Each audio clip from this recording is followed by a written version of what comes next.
Welcome into the Hot Read Podcast, live from Boombozz Pizza Taphouse. I'm here with producer JT. I'm your host, Easton, director of published content here at BroadwaySportsMedia.com. We're also brought to you by the 440 Podcast Network, and we are so excited to kick off our Thursday night live series here in Spring Hill at Boombozz Pizza. JT, how are you? I'm great. This is definitely a change of scenery that we've got here, but I'm super excited. We have some people here watching along with us as well. Grabbing a nice cold drink, relaxing right before the kickoff of the NFL season, which starts in about an hour. So super exciting. Yeah, about an hour away from the Chiefs and the Lions kicking off. And before then, we're going to talk all things Titans and Saints before they get their seasons underway this weekend in New Orleans. But first, got to tell you about our wonderful sponsor here, Boombozz Pizza. 3 locations in the Middle Tennessee area. They've got the Spring Hill location, which is where we are located, as well as a East Nashville and Murfreesboro location that are all right here in the heart of Middle Tennessee. But if you're from out of town, Kentucky and Indiana, both of those states have locations for Boombozz as well. So do not miss out on Boombozz wherever you are at. If you're thinking you've never heard of this place, neither had we until they reached out to us. But we were super stoked to come and find out about all of the fantastic offerings they have at Boombozz. They are not your typical pizza sports bar. Get this, JT, they're the only pizza company in the world to have won Best Pizza in America twice in the International Pizza Championships. Other awards to their name, International Pizza Expo in Las Vegas. They won winner, Best Vegetarian Pizza, winner of Best Gourmet Pizza, winner of Best International Pizza, and winner of Best Non-Traditional Pizza. The place truly has it all. Great pizza from plain pepperoni to the most unique and delicious gourmet pizzas you've ever tried. Delicious wings and apps. A couple dozen beers on tap that we're going to try later tonight. Can't wait to put down a couple cold ones while we're watching Thursday Night Football, as well as the fact that it is a sports bar. So we've got TVs all over the place. In this room alone, I count 6 televisions for us to watch the game. I'm sure it will be on all of them tonight. So every angle, all the angles of Noah Gray becoming the next Travis Kelce tonight. So I'm super excited about that. But like you said, we only, I'd like to think that our show only kind of associates with winners, like you said. Only winners. Only winners. So right. Glad that this Boombozz has won a bunch of times for their best pizzas. So like we're only here with winners. Well, and they've won our pizza palates because they are fantastic at what they do, and that is making pizza and showing live sports, and that's what we're here to do. So if you are in the Middle Tennessee area, come on down to Boombozz Pizza any Thursday night for Thursday Night Football all season long. If you didn't make it tonight, you've got 17 more opportunities to come and join us this season. We'll be hanging out every single week after our show, which goes right before Thursday Night Football, obviously. We'll be hanging out to watch Thursday Night Football with whoever comes through, whoever shows up. So we would love to hang out with you, grab you a drink, and enjoy the game alongside you. All right, JT. A couple of things real quick before we dive into the Titans and the warm-up today, where you and I are going to go through our 2023 NFL season predictions. We're going to talk about division winners. We're going to talk about playoff predictions and the Super Bowl predictions from you and I, just to get it out on the record. You know, this is the time of year you got to put it out there.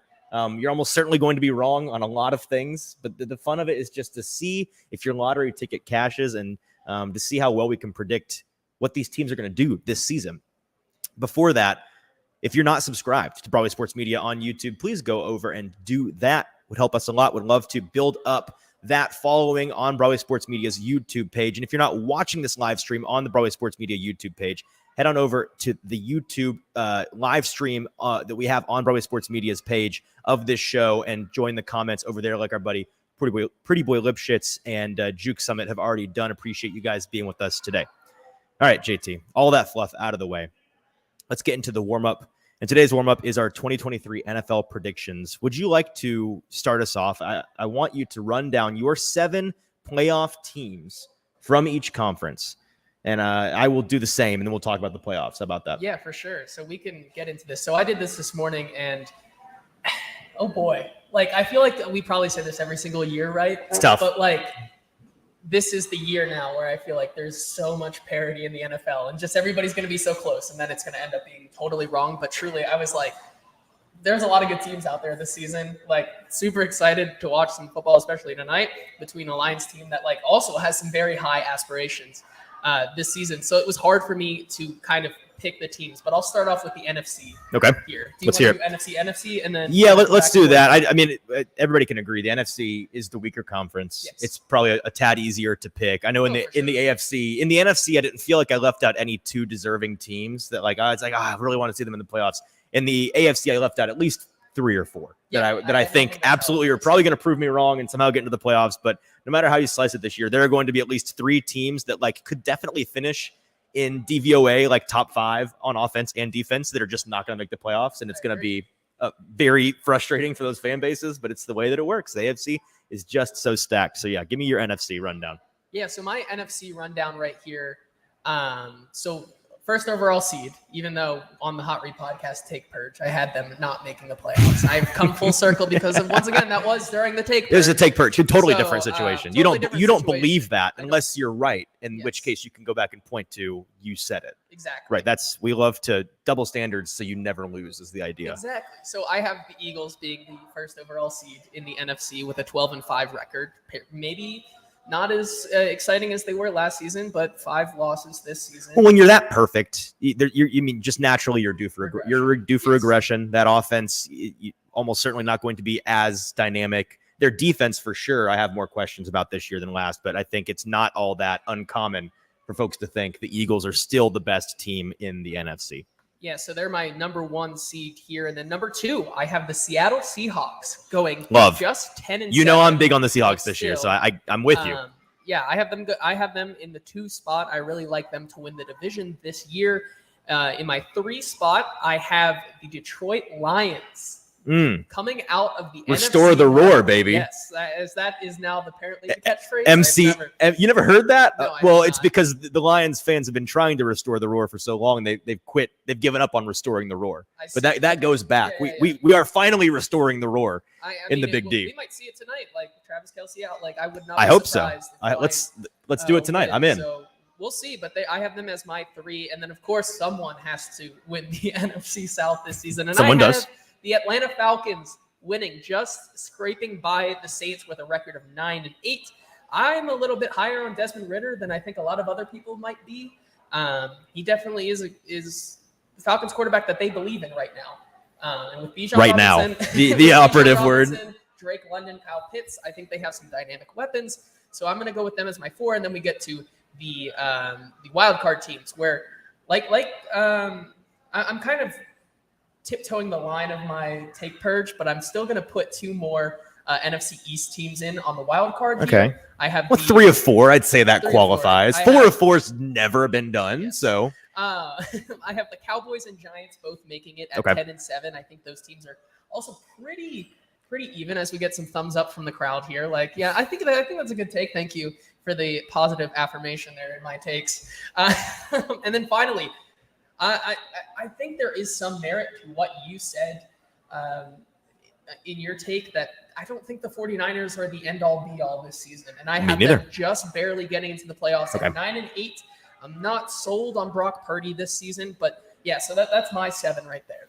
Okay, so my NFC looks similar in the division winners, but then we change things up with the wild card. So I've got the Eagles winning the division, 13-4, best record in football. And then the Seahawks behind them at 12-5. I think the Seahawks are going to have a really, really strong year. If you look at their roster last year, that was a surprise playoff team. It's the exact same roster. They didn't lose any valuable pieces. They only added to a defense that was pretty shaky that I think they shored up pretty nicely in the offseason. So I think they'll have a very good year. Lions in the 3 seed at 10-7, again, restoring the roar, winning the NFC North, and the Falcons winning that South division at 10-7 as well.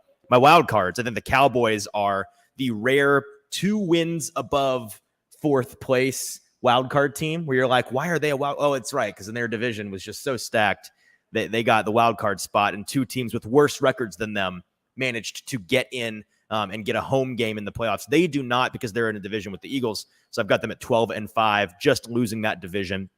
And then my other 2 wild cards, my 6 and 7 seed, I've got the Saints. As I talked about on the Take Purge, I really do believe this. I think that with both the AFC South and NFC South, something that we realize mid-season a lot of years, but then forget when it comes time for a new season, is that a weaker division is often the strength of that division when it comes to playoff time. When you have to play worst opponents all year, you're going to win more games than the teams that have to play the harder teams. Like, it's pretty simple math.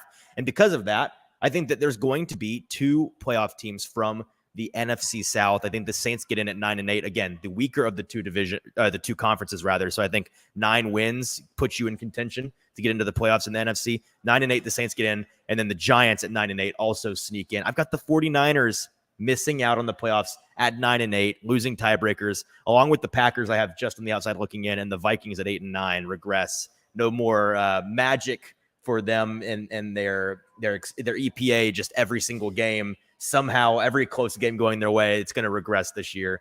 So I've got those teams on the outside. As Juke Summit says in the comments, no Viking is an L. I don't know if it's exactly an L. I don't think shock either of us if the Vikings got into the playoffs. No, it wouldn't shock me, but it also wouldn't shock me either if they totally regress. I mean, they lost a lot of pieces on that defense. Kirk Cousins is going to have another good year, as he also says, Viking Super Bowl, here we come. We can tell who that guy roots for there. But yeah. I mean, that kind of division is really up in the air. I just think the Lions are just put together like a more solid team top to bottom than the Vikings are right now. And in that division, your divisional wins matter so much more than just playing the rest of the conference. And it's just like, it's so close every single year with them. Sure. So like, I think it truly is a toss up for me. Let's look at the AFC. Yeah, let's look at the AFC. Okay, now. so what do you got? So for the AFC here, another tough one, but I have tough one. I have the Bills as the number 1 seed this season. I'm not really buying into this Bills kind of not being good narrative. They're post-type sleepers. Yes, they're post-type really sleepers. Last year was the year for them. As in terms of pressure, yes. Right? And that oftentimes causes a team to underperform in the eyes of the media because you crumple under that pressure. You see that a lot more on, I think the Bengals are more that team this year that people have significant expectations for. The Bills have kind of gone by the wayside, and I'd imagine that's kind of the way that they'd prefer it up there in Buffalo. I'm sure they're not too displeased with the lack of attention they've gotten so far this year. And mostly probably because the rest of their division is much of the same this year. Sure. So much hype that it's now no longer the Bills and just a bunch of middling teams. It is now 3 really good teams with a viable chance to make a Super Bowl run. And the Patriots. And the Patriots. As I said on here, I do have the Patriots going 5-12. I did full divisions there. I don't really like what's going on. No, I think that they're a contender for a top 5 pick. I would agree. So at my 2, I have the Chargers winning the AFC West this season. Okay. I think. Whoa, wait. Oh, I was assuming you. So you have them beating out the Chiefs. I do. Okay. I do, because obviously this Chris Jones situation is. We'd all love for you to be right, and we all think that you're wrong. Is what you understand. That's the case. I don't love the Chris Jones situation. With outside of Chris Jones, like their secondary is really nice. I like their secondary. I think their front 7 could be a little better without Chris Jones. It's about to say what? There you go. It definitely is not as Chris good. Jones, and then like we're gonna maybe see tonight. This team is kind of relying too much on Travis Kelce to kind of carry the load, I think. And we'll see. The Chiefs have kind of built their kind of team around just give it to Travis Kelce and we'll not worry about it. Well, what happens when you do not have Travis Kelce? Well, you still have the most talented quarterback in the history of the sport wearing a red jersey. So that accounts for part of it, I think. So I like what the Chargers are doing. I think fully healthy. You know what I don't like? They still employ Brandon Staley. So as long as they employ Brandon Staley, I'm out. Personally, I'm out. So maybe that is a hot take, but I'm going with them at 2. At the 3, I have the Bengals coming out of that bloodbath of a division, taking the 3rd seed in the AFC. And then the 4th, may not like this, but I have the Jaguars still just beating out the Titans in the AFC South. I see by 1 game here, 10-7, 9-8. 9-8. And in this division, very doable. Like this could totally be swapped, but sure. That's just kind of the feeling I have right now. Going on to my wild card teams here, I have the Chiefs still making it at 10-7 at the 5th seed. I have the Jets as the 6th seed at 10-7.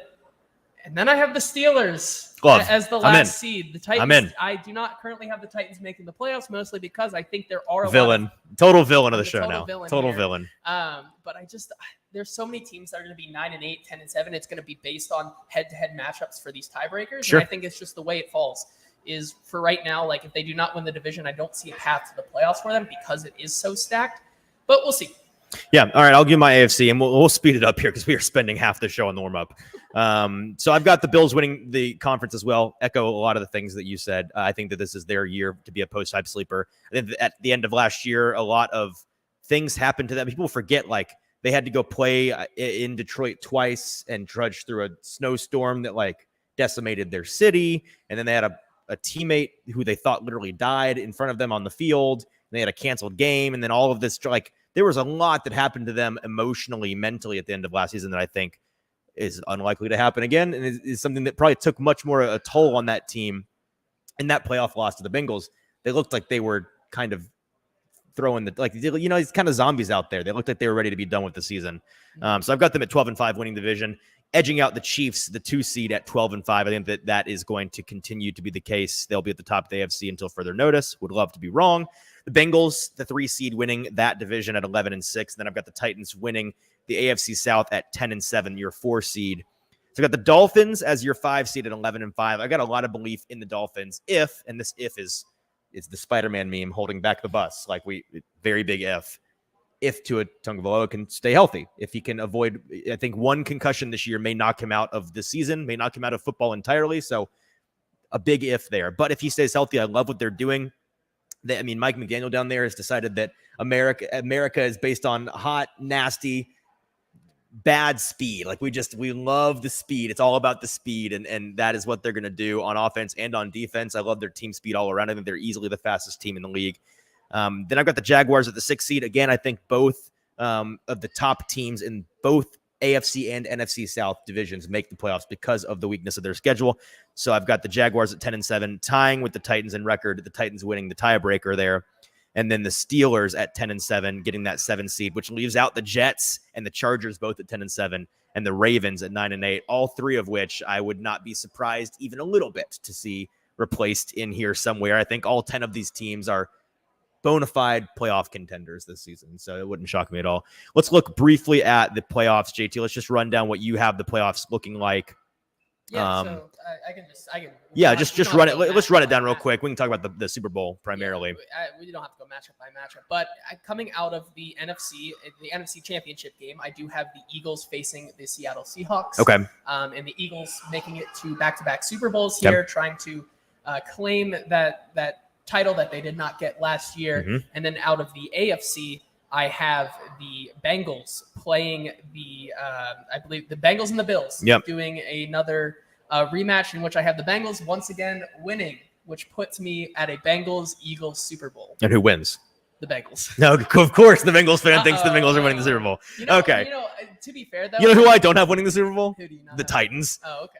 Well, I kind of feel validated, though, because I went online and, Theo Ash has the same prediction as me, and I'm like, okay, TikTok superstar, fellow ball right? Knowers. Not to disparage Theo. That was convenient. I do love Theo. So my AFC, I have it coming down to the Bengals and the Bills as well. I've got the Bills winning that game though and getting to the Super Bowl for the first time since they lost 4 in a row, if I'm not mistaken. And then on the NFC side of the bracket, I've got it looking like the Seahawks and the Eagles. Wow, we had the identical ones. Yep. That is unfortunate. We didn't probably not good news for those. No, it's probably going to be 4 completely different teams. But yeah, I have the Seahawks and the Eagles, and I have the Eagles winning that. So I have Eagles, Bills. You had Bengals, Eagles. I have the Bills winning that Super Bowl though. I think they finally get one, first time in their franchise history. They go 1-5 in Super Bowls, if I'm not mistaken. They finally get their Lombardi Trophy as post-hype sleepers. So, yeah, that is our season predictions that we spent 20 minutes on that probably nobody cared about, but they're out there. So enjoy those. Let's talk about the Titans now. We've buried the lead appropriately. The Titans are playing a game. That's what people are here to listen to us talk about. So we've got a number of things to discuss with this Titans and Saints preview before we then get to some news with producer JT, and then the return of the best bet gauntlet, which we'll need to leave plenty of time for. Week 1, an exciting time to bet, not a fun time to bet because the lines are so incredibly sharp, but we got to do it. Just try to survive and get to week 2, and then it is coasting from there, and we're going to make a lot of money.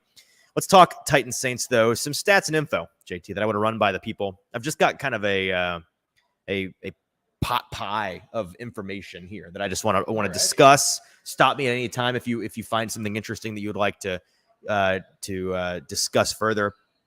But some information about this game, and this is the weirdest preview of the season because again we've kind of been previewing this for a month now. Yes. We'll have more to talk about once we've seen both of these teams. We've got a week under our belt, but for now, some information. Sunday will be 296 days, JT, since the evening of November 17th, 2022, which is when the Titans last won a game.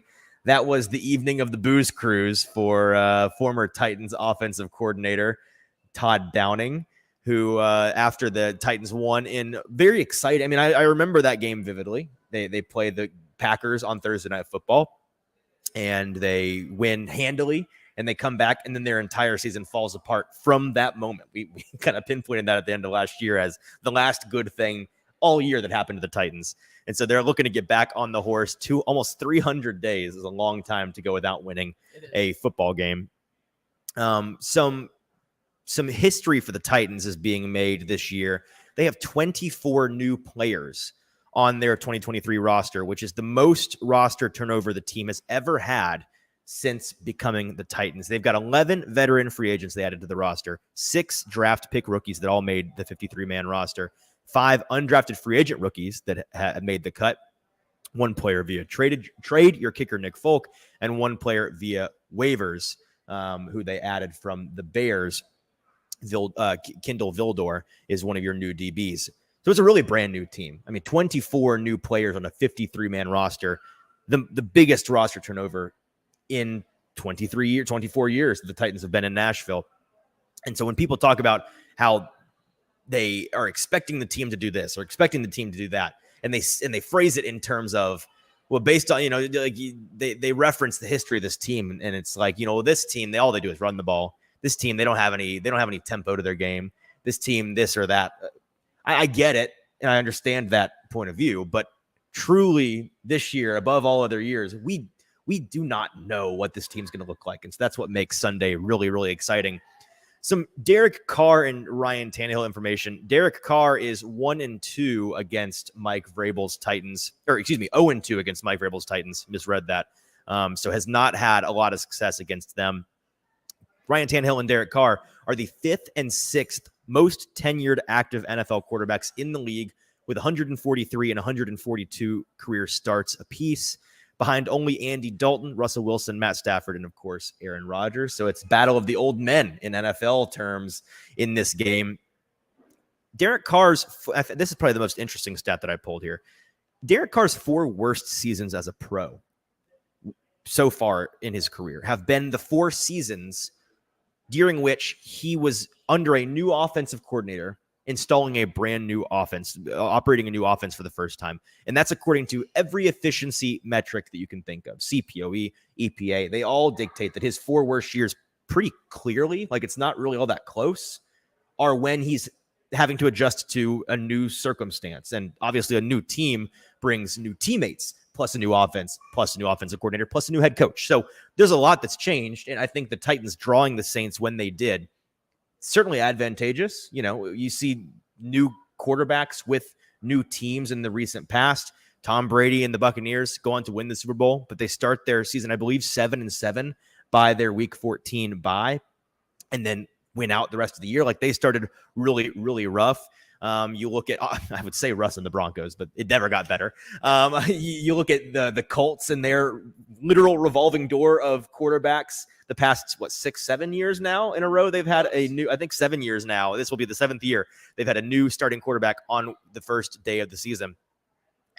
A lot of those guys have gotten better as they've gone, like the Phillip Rivers, I was going to say presidency. That's not the word I'm looking for. The Phillip administration is the word I was looking for. The Phillip Rivers administration was one that started to look good by the end and was a little too late. But, they got into the playoffs. They won a game. They got them into the postseason. And so that was one that didn't look great to begin. So all of that is to say, I think that drawing this team with this quarterback in particular, who has a history of not performing well under new circumstances, is certainly a benefit for the Titans. And, having to play the Saints anyways, because they drew their division, getting them week 1 it's a good situation for them. Some more numbers here on the skill position side of things. Michael Thomas, slant boy, and DeAndre Hopkins, they are 1 and 2 in the league, first and second for most receptions per game, average per game in week 1 in NFL history. So they average 7.5 and 7.3 receptions per game in week 1s, which is kind of a strange category. But DeAndre Hopkins, this is interesting maybe for bettors. He's had 9 touchdowns in 9 week 1 performances. He's played in week 1 9 times in his career. This is his 9th season, or this is his 10th season, rather. And he's had a touchdown in 9 of them. So maybe an anytime touchdown on DeAndre Hopkins wouldn't be a horrible idea tonight. Maybe throw that leg into the parlay. I know we're probably going to sit down to look at, I mean, week 1, game 1, you got to, after this show, we're going to sit down at the bar, grab a drink, and maybe play some bets on this game before we watch. Yeah. So that's something, let's lock that in for later. That is, by the way, 9 touchdowns in 9 week 1 performances, tied for 6th most in NFL history in that category. So DeAndre Hopkins, a history of being fantastic out of the gate, kind of the anti-Derrick Henry in that way. Yeah. No time to warm up. Maybe starts off a little too hot, but for the beginning of the season, certainly a good thing for him and for the Titans.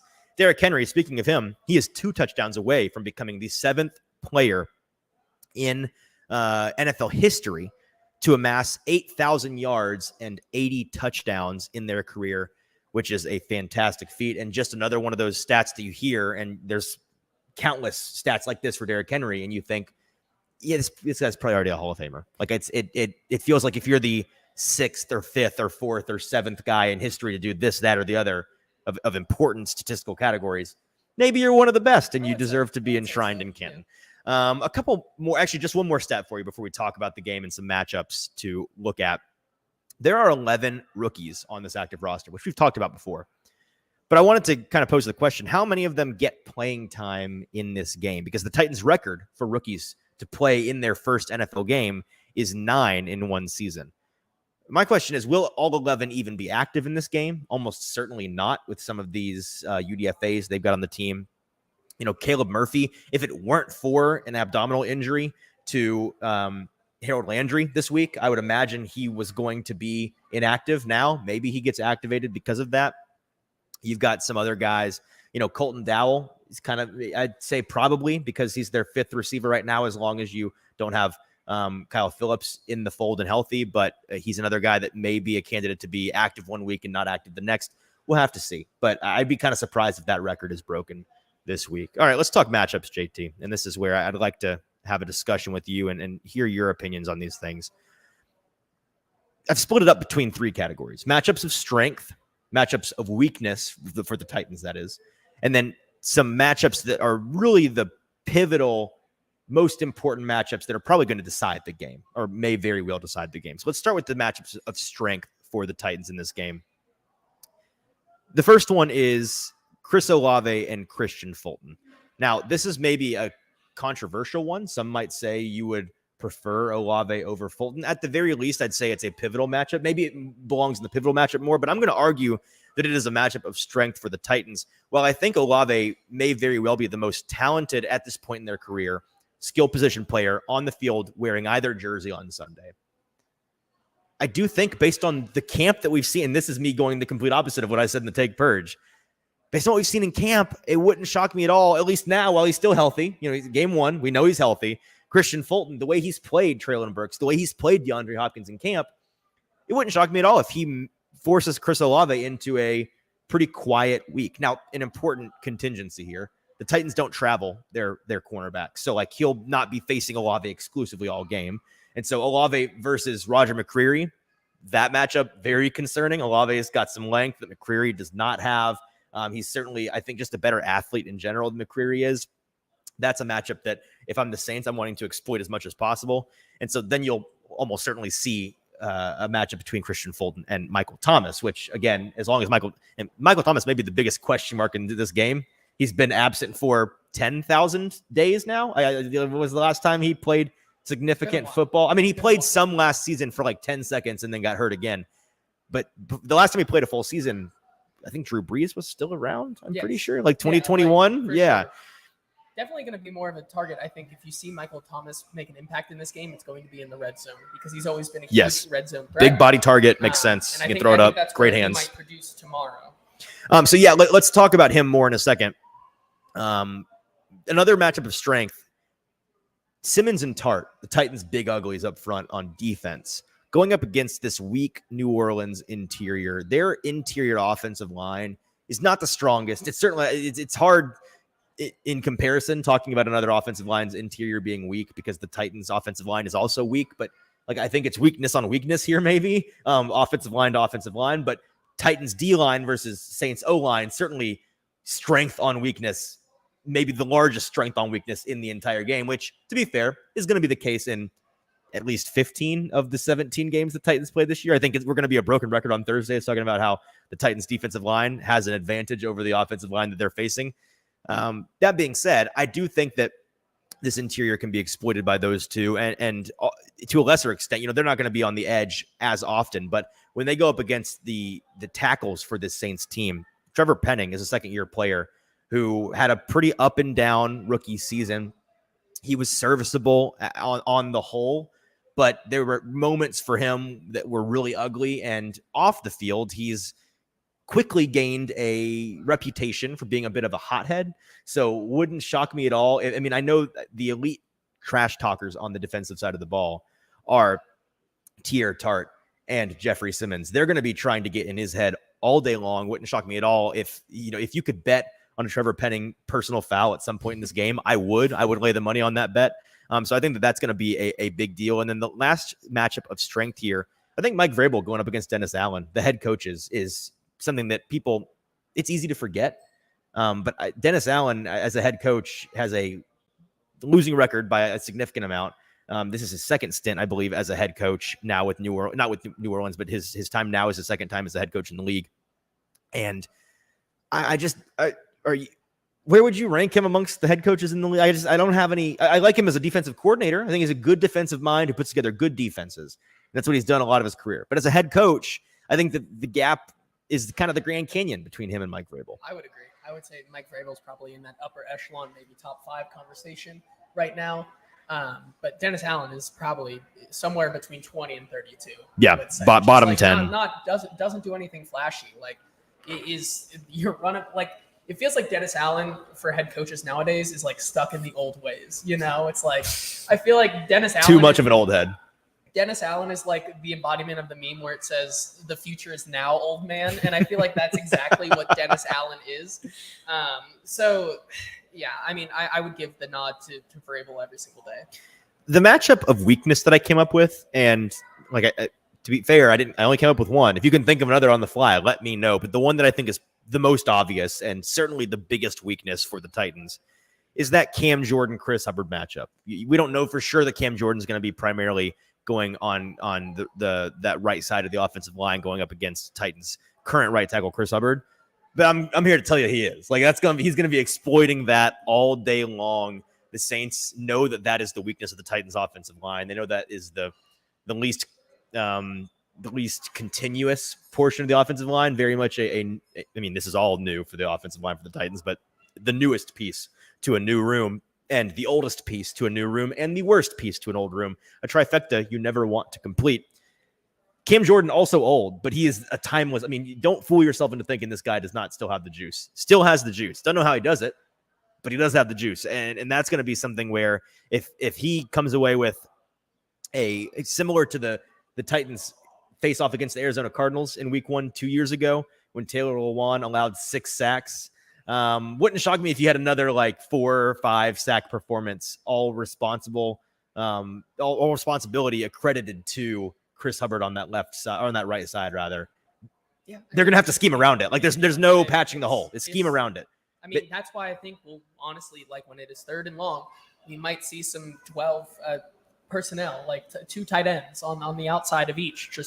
You may see it all downs. Like Trayvon Westgill may just be tied to his hip all game long, and it wouldn't really shock me if we come to the end of the game, we get the reports for playing percentages, and Trayvon Westgill, the Titans' big-bodied tight end, glorified offensive lineman, played like 98% of snaps exclusively on the right side as an inline blocker, I think and ran like 4 routes. It might just be like very frustrating tomorrow, or not tomorrow, on Sunday, when you see kind of these personnel packages that they have to do because of how lopsided of a matchup it is between Chris Hubbard and Cameron Jordan. Well, and get used to it, because that's not. I mean, that's going to be the story all year, if and until you find if NPF comes back and is a more serviceable replacement, or if you have somebody usurp Chris Hubbard's power at right tackle. But for now, it's the best you got.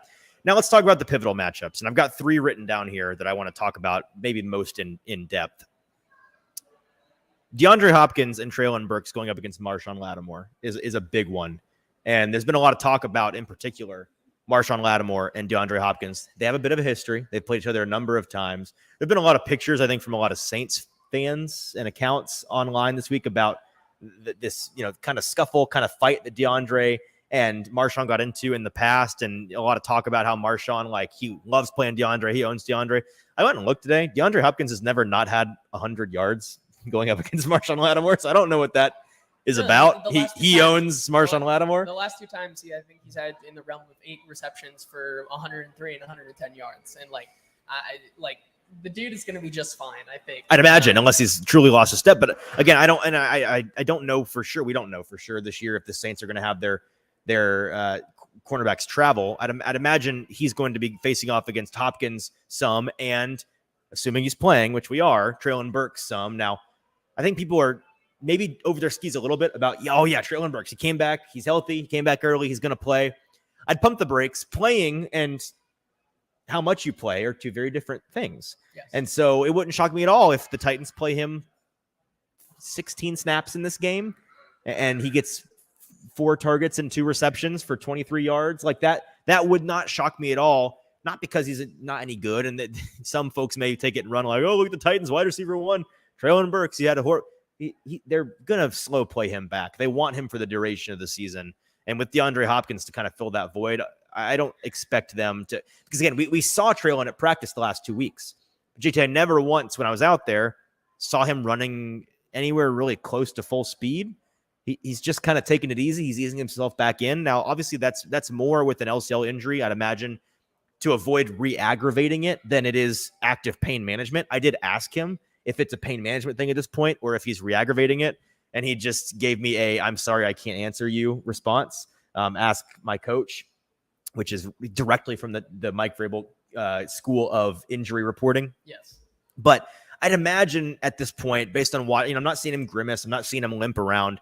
I don't think it's a pain thing at this point. I think just existing on his knee, walking around, standing around, a light jog, a light cut is not hurting himself. He's just wary of, as you are with most soft tissue injuries or ligament injuries like that, tweaking it, aggravating it, setting yourself back.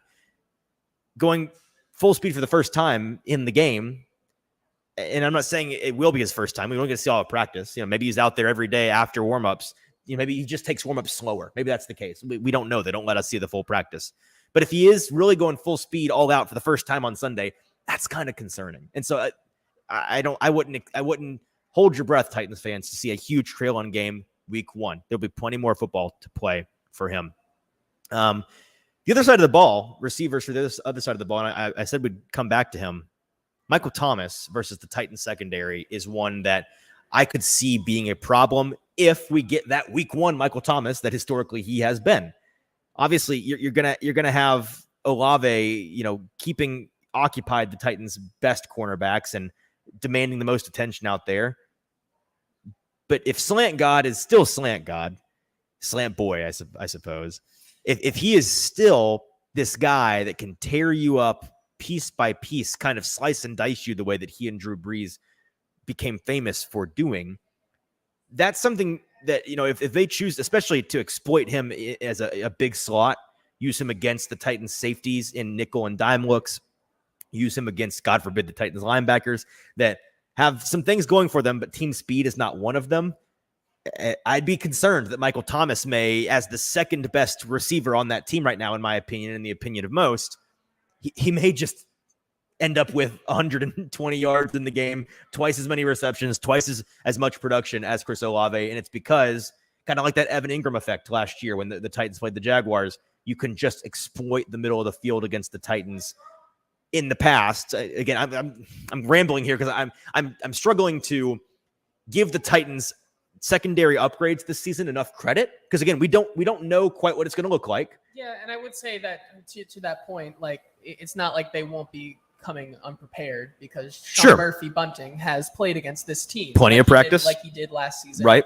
Kind of understands what he's going to be going up against. So like, I wouldn't say that they're woefully unprepared for what Michael Thomas can do. But then like you said, and they also have been talking about giving Juwan Johnson the ball a lot this offseason. So like, he's also going to be a factor that I think Kevin Byard is going to be playing against him a lot in this game on Sunday. So like, they do have a lot of weapons. So like, I wouldn't be surprised, like you said, if Chris Olave has a down game in lieu of like a Michael Thomas or a Rashid Shaheed. Rashid Shaheed. One of those guys just going off, and we have another like, what are the Titans doing? Mac Hollins moment this season. Right. Arando absolutely torches a guy, and we have a new public enemy number one in the Titans secondary, which is just, it's not a matter of if, but when at this point.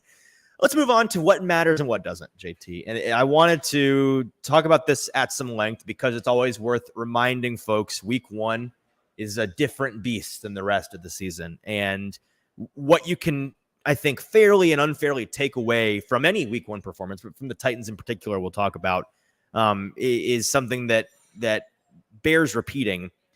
The bottom line is that week one is a liar in the NFL.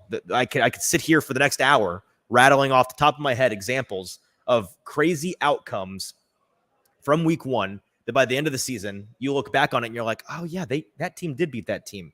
What was going on? How'd that happen? I mean, the future number one seed in the AFC, Tennessee Titans, for example, just one example, absolutely housed by the Arizona Cardinals that year. The Cardinals were a good team. They ended up falling off by the end of the year and being a wild card and being a one and done in the playoffs. But like, do you think anybody after that Titans game was like, yeah, this team is number one AFC seed potential?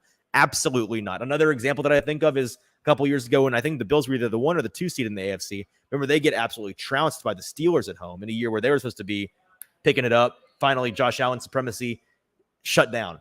That kind of thing happens. How about the Colts, who were an 8-point favorite over the Texans last year? They go to overtime and tie. Both teams are 0-1 to the hilarity of AFC South fans. Like, weird stuff is going to happen. So when you're doing your just like betting, the Bengals last year, where Joe Burrow starts off slow, there was 5 interceptions, and then they end up going to the AFC Championship again. Exactly. So when you're doing your betting this week, when you're doing your pick'ems this week, when you're doing your survivor pool this week, when you're sitting down, turning on Red Zone, and just expecting what you think is going to happen, have in the back of your mind the recognition that at least 4 or 5 of these games are going to probably surprise you at the end of the day, and you shouldn't. The key point here is you got to resist taking away much information from week one on a macro large scale for the season, because week one is a liar. It's the ultimate overreaction Monday, the day after week one in the NFL, because so much crazy stuff that we weren't expecting happens.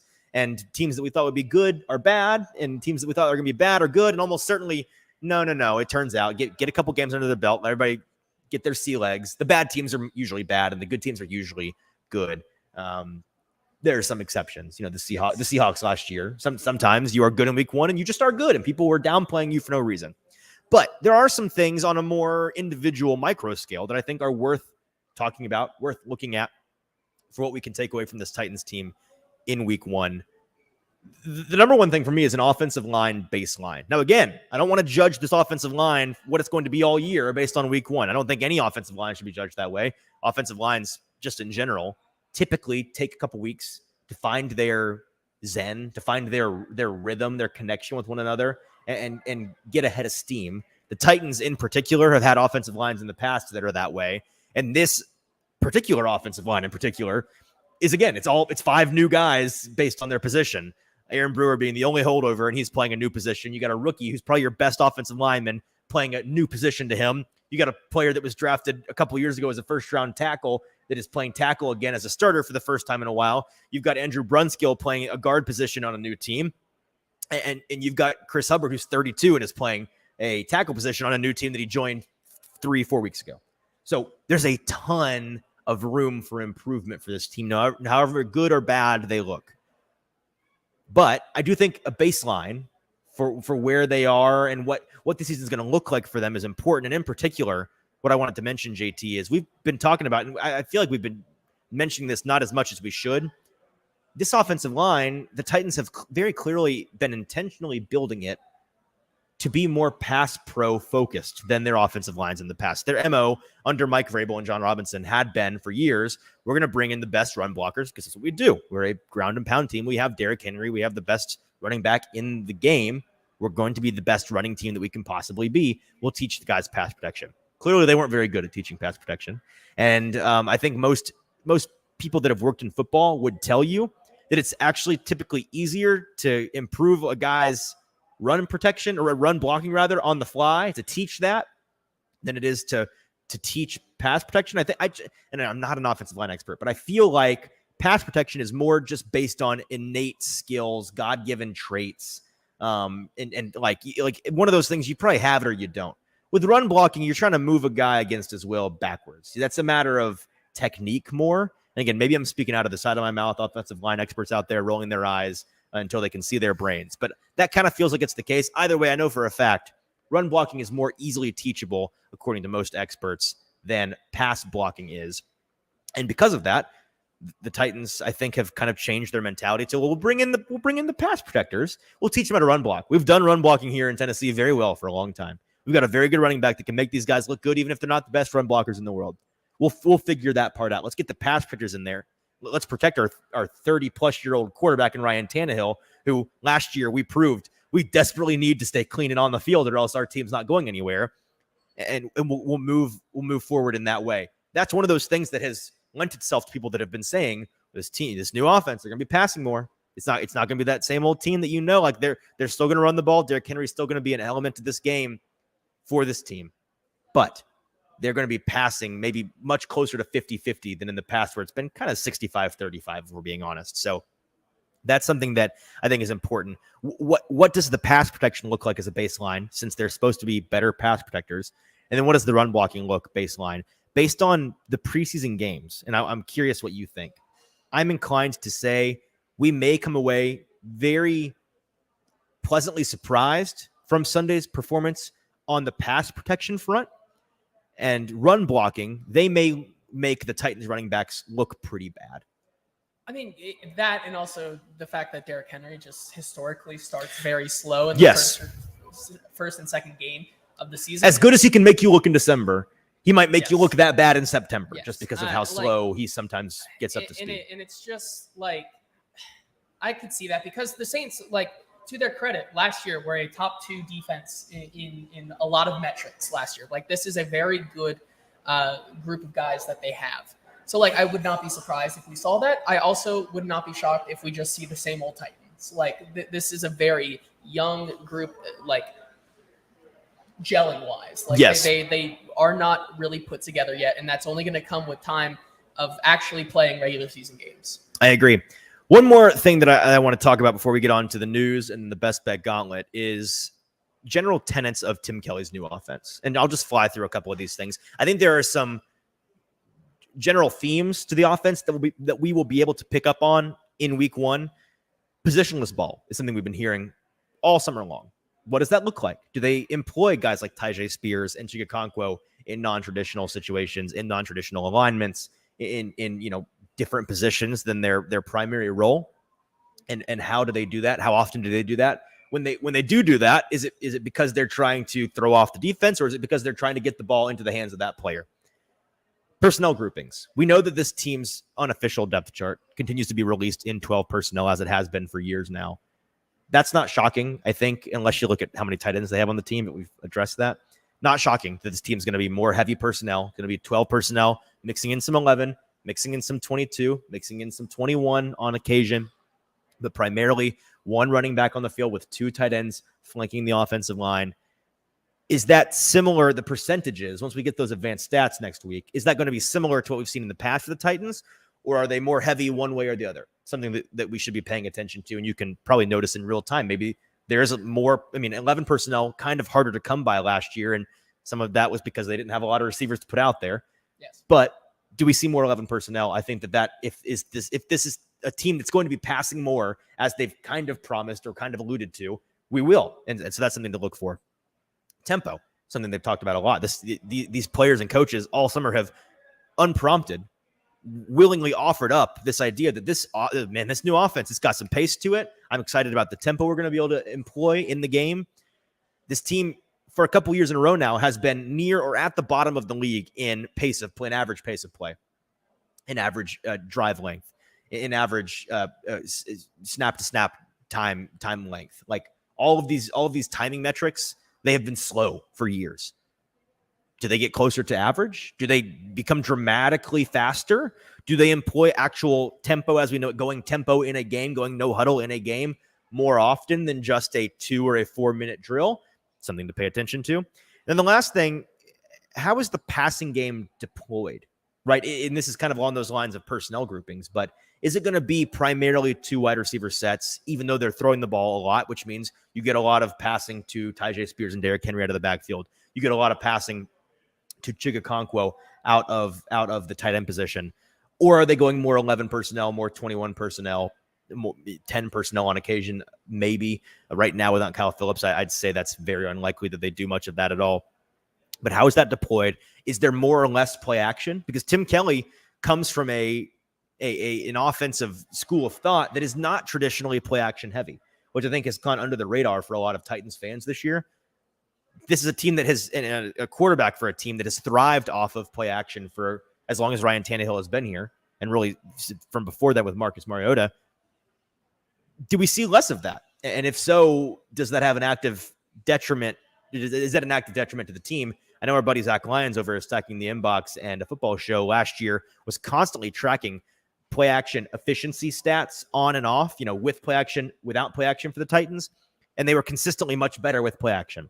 So I think that is something that would be maybe concerning if they're not doing much play action, and it's still looking like they're a much better team with the play action installed than without. That's going to be something we're going to have to discuss and bring up and be like, why? What are you doing here? Then the last thing, more early down passing, something the Titans fans have been crying, screaming for, wailing and gnashing of teeth. Please do not run the ball on first, second down every single play, every single drive, every single set of downs. I am begging you. I'm not going to say I'm expecting it, because expectations at the floor, rock bottom. But I'd imagine with more creativity, with more passing options, with a better pass protecting offensive line, with the new offense that's supposed to be more pass heavy, all of these things pointing towards maybe there's some better mix in the drives of plays that are passing and running looks. And that appeases Titans fans in that way. So those are all the things that I think you should look for in this game. They're going to matter. Again, a baseline for the offensive line. How is that passing game deployed in terms of play action, early down passing, personnel groupings, speed and tempo, positionless ball utilization, and that pass protection versus run blocking divide that I think this team may surprise some people with how they are configured. All right, that is enough of Saints-Titans preview. 2 more segments before we get out of here, JT. Let's get to the news with producer JT. Yeah, we can start off with today, the Titans announcing their captain selections for this season. It was yesterday, actually, but we're going to talk about it today. Yeah, but we're talking about it today. The guys on the offensive side of the ball who are named captains. No really surprises here, being Ryan Tannehill and Derrick Henry, all pretty chalk there. On the defensive side of the ball, however, Jeffrey Simmons getting the nod, Kevin Byard, and then Azeez Al-Shaair also getting the nod. And then finally, for special teams, Morgan Cox getting that nod as well. Your thoughts? Not surprising who got elected. Surprising the number of captains, like 7 guys is a lot of dudes. But yeah, nobody here is surprising. I do love that Morgan Cox is the special teams captain. Last year, if you remember, it was Ola Adeni who was gone by like week 7 or something. Was kind of a flash in the pan guy for the Titans. Morgan Cox is not going anywhere. He is your Pro Bowl, all-pro long snapper. So you've got a safe captain at the special teams position. And then maybe the most surprising guy on there, 1 offensive and 1 defensive. Derrick and Ryan, obvious, makes a lot of sense. To have your new center as one of your, a guy that has been on the team for a while in Aaron Brewer, but is it a new position and has not really been much of a leader until this season, in my eyes at least. Kind of surprising that his teammates elected him a captain. And then Aziz Al-Shaair, not surprising knowing the guy, but it is surprising based on the timing. Coming in to Nashville and in one offseason, gaining the respect, the leadership acumen of his teammates to be elected a captain in his first year. Hasn't even played a game as a Titan yet, and he's already a captain in the eyes of his teammates. Pretty impressive, but when you know the guy, not all that shocking. Yeah, I agree. Moving on here, we can move to the injury report for today, in which it was a little bigger than it was for the first day, but also still head fake. It was a head fake. Yes, but also still looking pretty good. Let's talk about the people who were limited at practice today. Trey Avery with a hamstring was limited both yesterday and today. Harold Landry dealing once again with that abdomen injury, limited on Wednesday and Thursday. Dylan Radins with a knee continues to be limited. Those three guys, your thoughts on that? Only surprising one is well, I say not surprising. Only one that you should keep an eye on rather for this game is Harold Landry. Radins, we're not really expecting. He's already ahead of our timeline, so yes. I think it'd be shocking if he was a full go for this game. Trey Avery, we knew he popped up with an injury of I think it was last week. I forget what day exactly, but recently he popped up with that hamstring. Pretty standard soft tissue injury that's limiting his availability, but wouldn't shock me if he's going to be available as a body, at least as a depth guy on Sunday.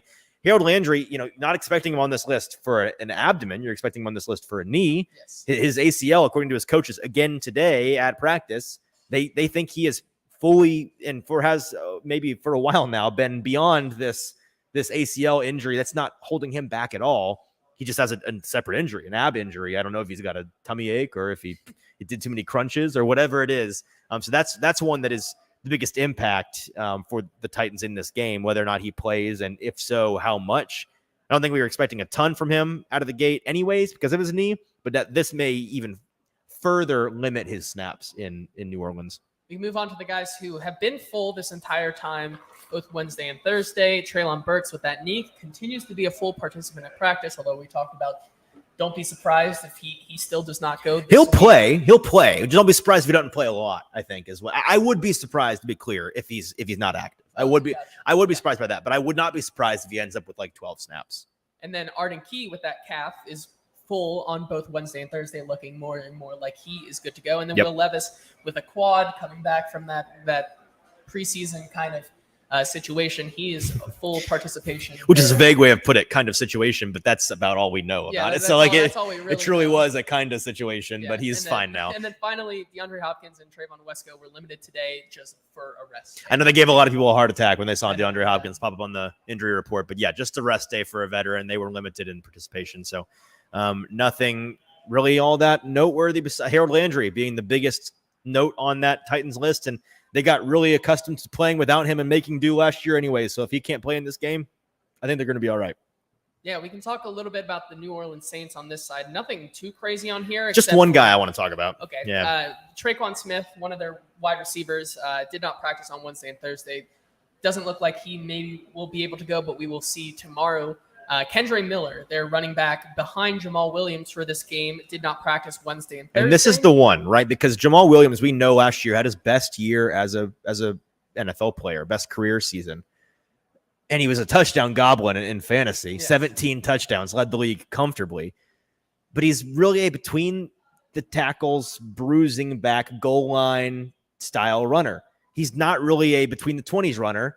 And if he's the only thing you got all day against the Titans defense that, need I remind you, their front last year, pretty good at stopping the run, maybe the best, actually statistically the best. I'd imagine since it's not changed, it's only gotten better. It's just going to be a lot of the same. I went and looked when I realized that it's just going to be him. I went and looked at the line for rushing yards for the Saints in this game, and they've got it at like 49.5, I think, last I checked, 40-50 range. So Vegas doesn't like them to get more than 50 yards in this game. I don't like them to get more than 50 yards in this game. I think that it's going to have to be an aerial attack from Derek Carr because Kendre Miller was going to be your primary between the 20s runner, I think, and Jamal Williams is just going to have to do for them. Yeah, and then we can move on, I guess, to just some other news and notes here around the season, around the NFL right now. Starting with Brian Burns, who is kind of one of these defensive players who is kind of in a holdout of sorts. except his is a little bit more serious as they go through contract talks. It may look like he's not going to go.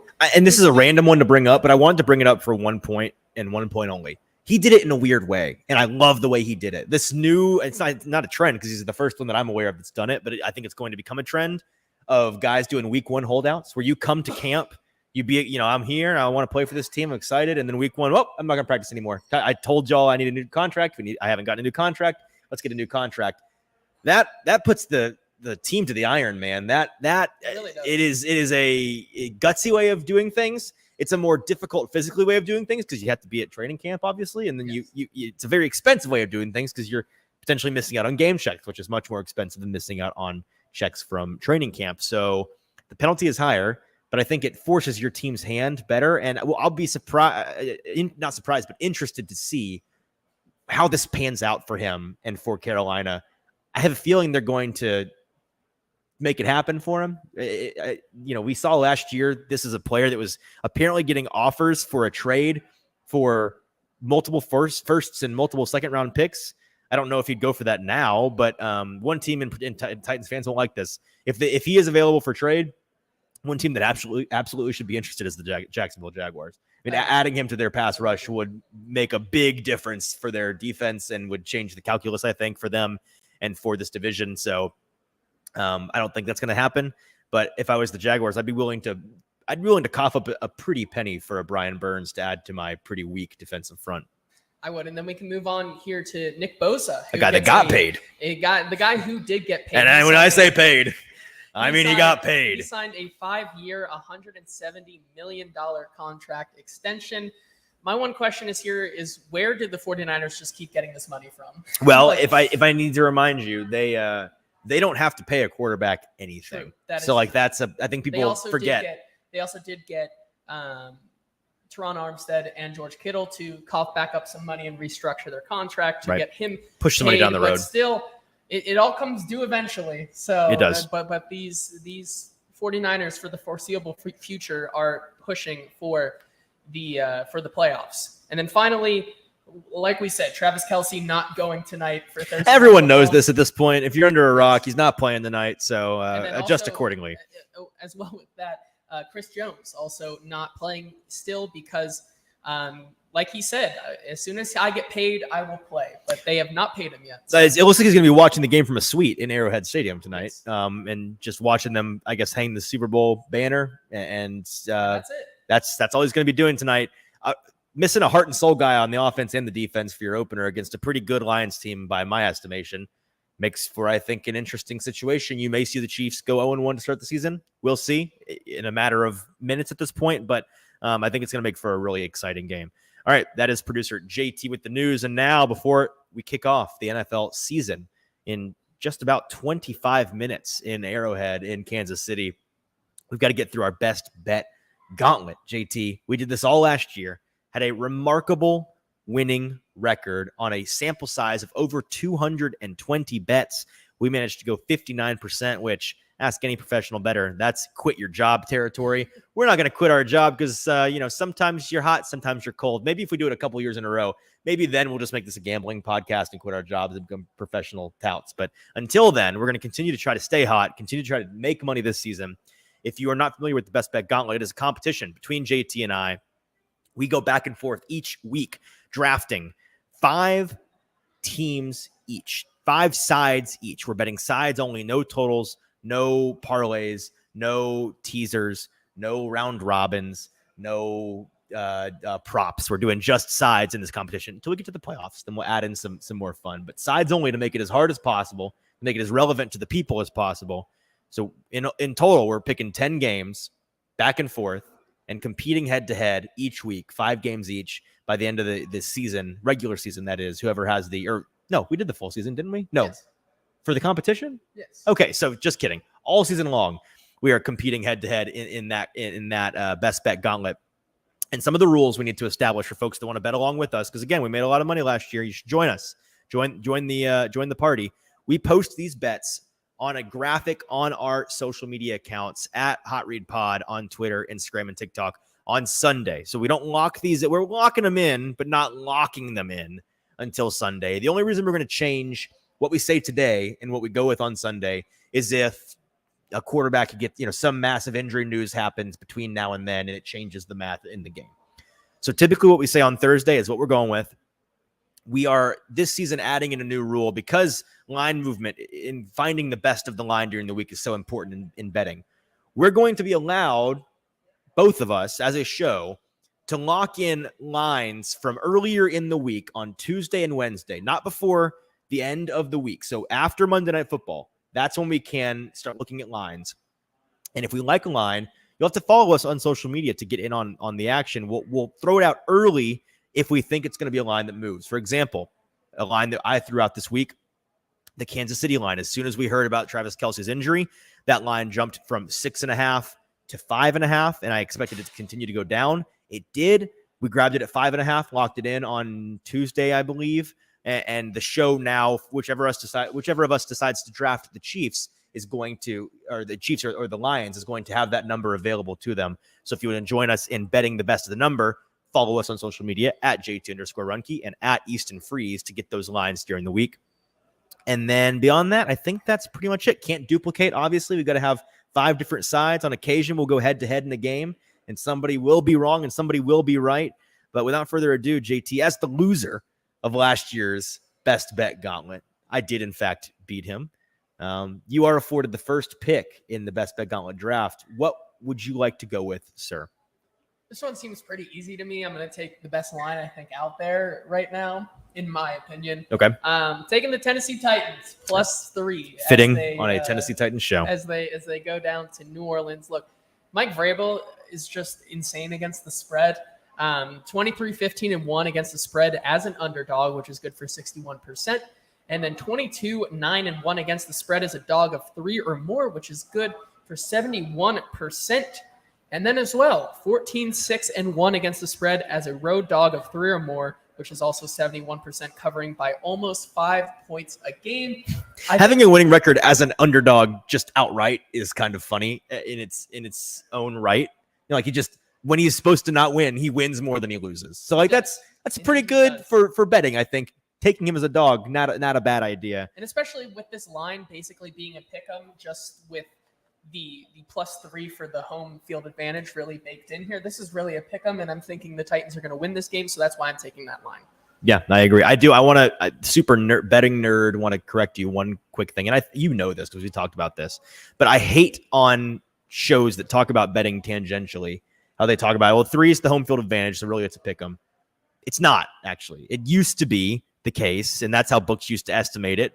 And the home field advantage has kind of changed in the NFL. But in today's NFL, with our advanced metrics, home field on average is actually about 2.1 points. It varies like 0.3 points up or down, depending on your stadium. The Titans don't have quite the home field advantage the Chiefs or the Seahawks or the Packers do.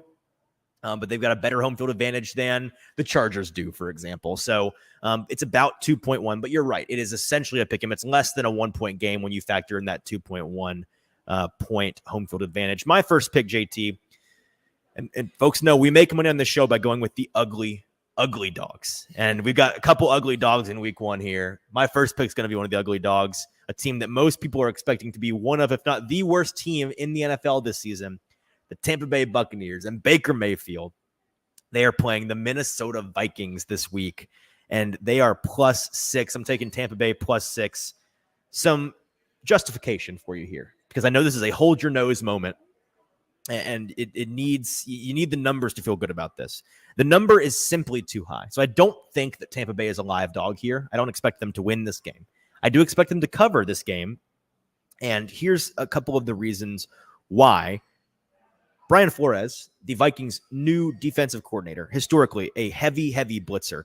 That's actually not the way to get after Baker Mayfield. He is actually a better statistical quarterback when being blitzed, when more guys are sent after him than when you're getting natural pressure. That's the way to kill Baker Mayfield, is to cover and get after him with natural pressure, sending 4 guys, sending 3 guys.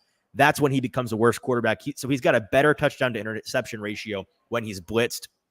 Another reason, Tampa Bay, they still have a great wide receiver duo that as long as Baker can get it in their vicinity, I expect them to catch the ball. And I think that they'll be able to take advantage of I'd say the biggest weakness on this Vikings team, their secondary. That is the glaring hole. I think that there's going to be a mismatch all day long between the Bucs receiving room and the Minnesota secondary. If Baker Mayfield can just not throw the ball to the wrong team, then I think they're going to win in that element. And then Tampa Bay clearly still has the better defense than Minnesota. Their defense is still sneaky good. They've got sneaky great players on that defense.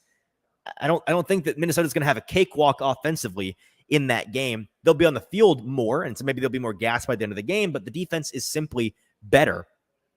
By the way, speaking of Kirk, everyone talks about primetime Kirk. He's a disaster. Well, let me tell you another time he's a disaster, is when he's favored by 4 or more.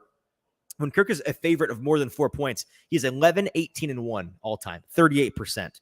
They're at home this week. You'd think that'd be a better split. It's a worse split. He's 31% at home as a favorite of more than 4 points. And a general stat about week one dogs of 6 or more points just in general cover historically at a 60% clip. So give me Tampa Bay +6. Yeah, and I'm taking another ugly one as well here. I'm going to take Houston +10 against the Ravens. Biggest number of the week. Love it. Biggest number I was going to take this if you didn't take it. Love this bet. But just like you said, like historically, dogs of 8 or more, especially when you get to double digits, have an insane clip on the week one here. They did this last week as well, or last year on week one as well, as an 8-point dog and took them to overtime. I think it's just because of how people understand this team from last year and not translating it to this season. Well, because they're not there's no tank potential for this team this year. They are not. They are rebuilding. They've got their guy. They've got their coach. They made 2 first-round picks. They kind of sold out and went in on this year's draft. They're trying to win now. They're in a rebuild, not a tank. Yeah, and I mean, even if you look at C.J. Stroud in his first game, rookie QBs to start week one are 15-13 against the spread in the last 20 years. Kind of surprising, by the way. Surprising, yeah, but like it's a lot of growing pains for both these teams. I feel like getting Lamar back out there, getting him connecting with his wide receivers, new wide receiver Odell Beckham, Zay Flowers, who's on the injury report, by the way. I don't know if you saw this. He popped up on the injury report today with an ankle. Mark Andrews as well, maybe being injured. It's just a lot of guys that new OC, new offense that Lamar's never run. Yes, exactly. So that's just why I am taking Houston to cover that giant. He's not a live dog. Again, not a live dog, but to lose by less than 10, I think that's absolutely in play. I love that bet. My next bet, I'm taking the Cleveland Browns in a divisional matchup, another ugly one. Cleveland +2.5 against your Cincinnati Bengals. I think that these guys are a live dog here for a couple of reasons, but I do expect them to at least cover. JT, this is the 3rd straight year where Joe Burrow has missed significant time and reps in the preseason. And for injuries, for COVID, he's just not had a complete offseason to gel with his team. And you could argue because of that, the Bengals have gone 1-3 in their first 2 games the past 2 seasons.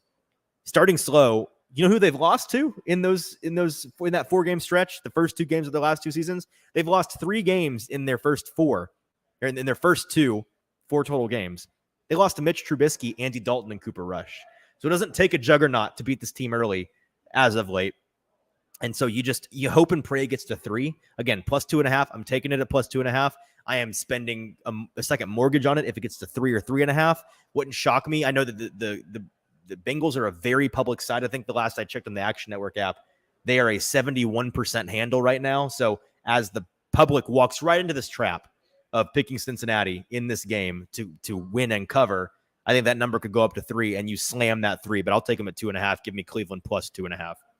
Yeah, my next one I'm going to take here. I'm going to take the Giants +3.5 on Sunday Night Football against the Dallas Cowboys. Another divisional game, by the way. And just in general, by the way, week 1 divisional dogs hit at a north of 60 clip as well. So whenever we mention a divisional dog in week 1, it's usually money. It's usually dollar signs. And to this credit, Cowboys here, straight up in their last 3 week 1 openers are 0-3 under Mike McCarthy and 1-2 against the spread.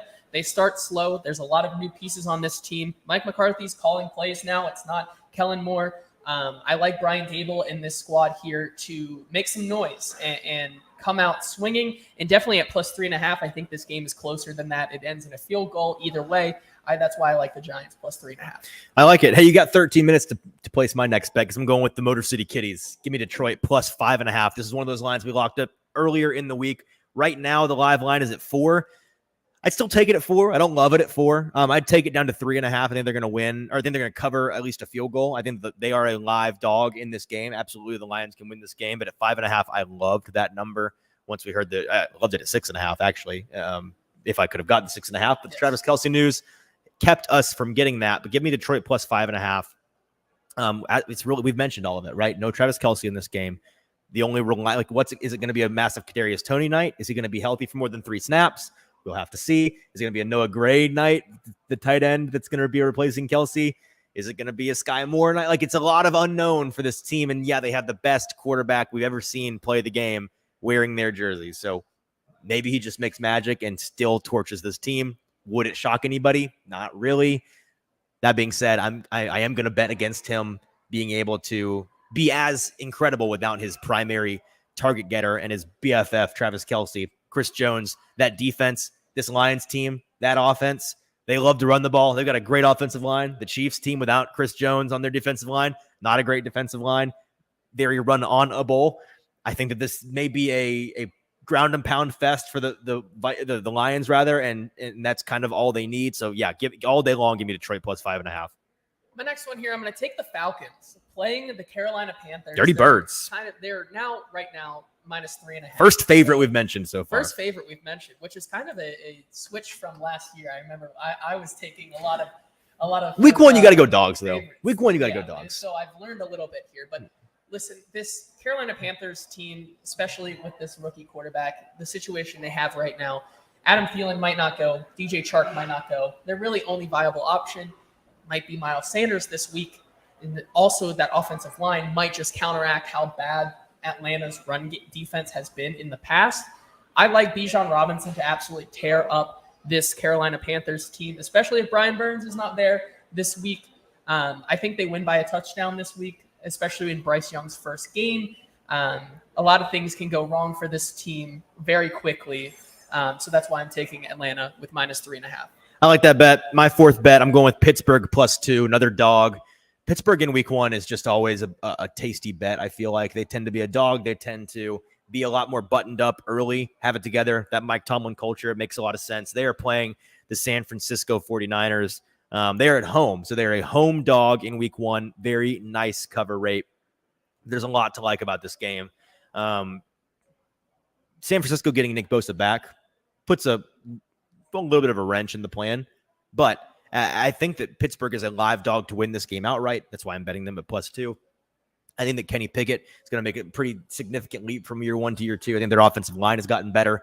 I think that their passing game is going to be much improved. I think their defense is going to be another top 10 DVOA group, and out of the gate starts strong. I don't see any reason why they won't.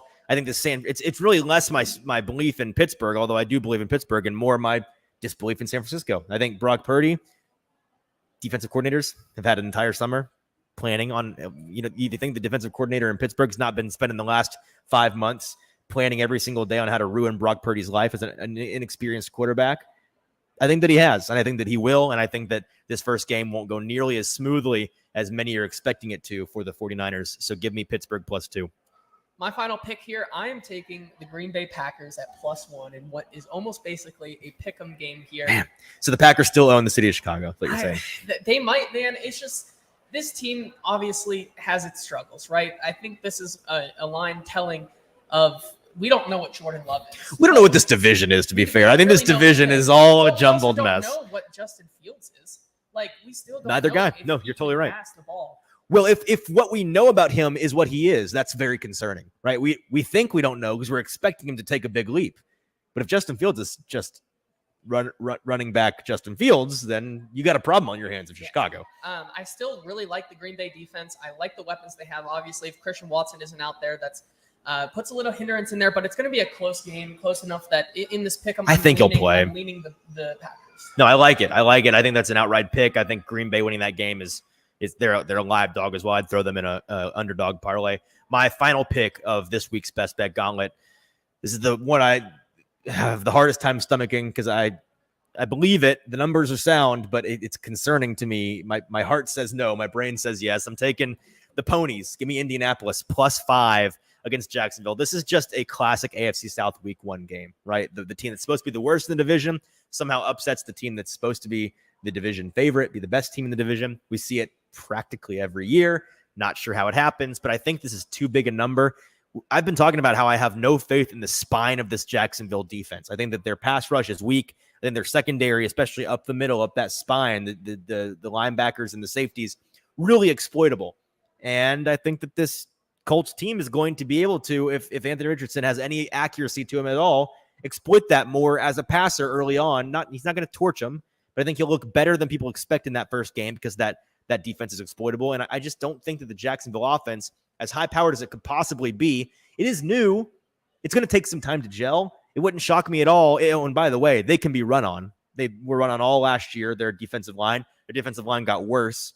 They're going to be able to be run on. If anything else, Anthony Richardson's going to be able to run the ball against this team. So, yeah, I think the numbers are sound. It's a pros Joe's game. If you look at the betting handle, Indianapolis +5. It's just too many points. So give me Indy +5 against Jacksonville. And that is it for our best bet gauntlet. So to recap, JT taking 4 underdogs and a favorite. Tennessee +3, Houston +10, the Giants +3.5, Green Bay +1, and the lone favorite of the best bet gauntlet this week, Atlanta -3.5. I've got Tampa Bay +6, Cleveland +2.5, Detroit +5.5, Pittsburgh +2, and Indianapolis +5. And that is the first installment of the best bet gauntlet. I think both of you and I would be happy to go 3-2, 2-3, just survive week 1, get to week 2. Really just no 1-4s, no 0-5s, and I'll be happy. Week 1 is the hardest to bet. These lines are so sharp.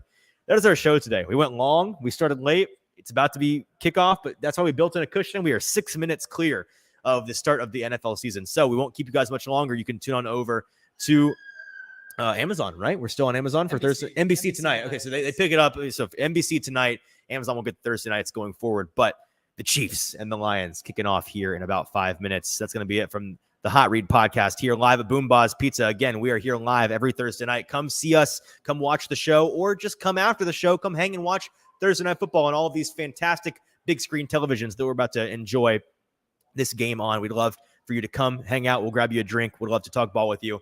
Until Monday, when we are recapping all things Titans and Saints in week 1 around the NFL and going through the most fun overreaction Monday of the year.